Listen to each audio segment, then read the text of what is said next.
Man, is ongelooflik, is my eerste Daniel konferensie en ek is nooit spyt nie. Die Here het stap 'n pad met my nou al van 1994 af en dis ongelooflik,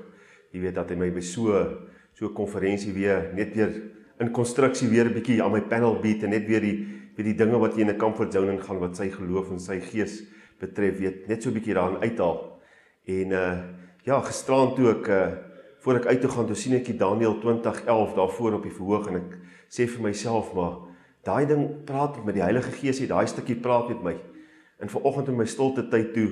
slaan ek die Bybel oop en Daniel het nie 20 boeke nie, hy het 10 boeke en toe gaan ek na Daniel 2 toe en ek lees die stuk vir Nebukadneser wat die droom gehad het en hy wil hê iemand moet die drome uitlê, maar hy wil nie sommer net iemand moet vir hom die droom vertel wat hy gehad het, nie net vir hom sê weet wat gaan word nie. En toe Daniel die ongelooflike ding vir hom gaan na die Here toe en hy word gelei deur die Heilige Gees en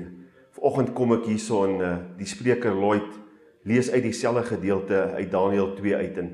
toe vereenselwig ek my vanoggend se stilte tyd, vanoggend se stilte tyd vir my soveel meer waarde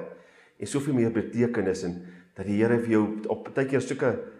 snaakse maniere, sulke spesiale maniere sommer vat na hom toe, om sommer net so naby jou hou en sê, maar jou stilte tyd het baie meer betekenis gehad as wat jy ooit in jou lewe kon dink. Baie dankie.